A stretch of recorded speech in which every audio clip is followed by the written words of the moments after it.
અમરેલી શહેરમાં ગેરકાયદેસર બાંધકામો પર તંત્ર દ્વારા બુલડોઝર ચલાવી દબાણ દૂર કરવાની કાર્યવાહી હાથ ધરાઈ। અમરેલી શહેરમાં જિલ્લા પોલીસના આદેશ હેઠળ અને પોલીસના ચુસ્ત બંદોબસ્ત વચ્ચે શહેરમાં વિવિધ સ્થળોએ થયેલા ગેરકાયદેસર બાંધકામો પર તંત્રએ કડક કાર્યવાહી શરૂ કરી છે, જેમાં અમરેલી પાલિકા તંત્રને જમીન દસ્તાવેજ વિભાગ દ્વારા જાહેર જમીન ઉપર થયેલા દબાણોને દૂર કરવા માટે બુલડોઝર ફેરવવામાં આવ્યું છે।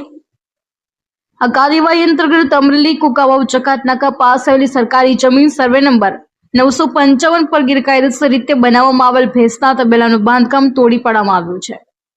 અહીંયા આશરે 300 ચોરસ મીટર વિસ્તારમાં પતરાનું શેડ બનાવવામાં આવ્યું હતું, તેમજ આશરે 5 ફૂટ ઊંચી અને 40 ફૂટ લાંબી દિવાલ ઊભી કરવામાં આવી હતી।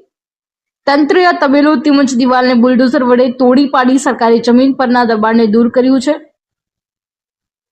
આ ઉપરાંત અમરેલી શહેરના રોકડિયાપરા વિસ્તારમાં આવેલી સરકારી જમીન પર કરવામાં આવેલ ગેરકાયદેસર રહેણાંક મકાન અનેક દુકાન અંદાજે 18 બાય 18 ફૂટ પર તંત્રે કાર્યવાહી શરૂ કરી છે। સર્વે નંબર 334 આ દબાણોને દૂર કરવા માટે તંત્રએ તાત્કાલિક કાર્યવાહી હાથ ધરી છે।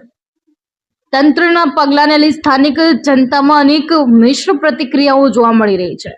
કેટલાક લોકો આ કાર્યવાહીનું સમર્થન કરી રહ્યા છે, જ્યારે અન્ય કેટલાક લોકો તેને અચાનક અને અમાનવીય કહી રહ્યા છે। તેમ છતાં તંત્ર દ્વારા જમા થયેલા પુરાવા અને કાયદાકીય કાર્યવાહી બાદ આ પગલાં લેવામાં આવી રહ્યા છે એવી માહિતી સામે આવી છે। મૌલિક દોશી, જી ન્યૂઝ, અમરેલી।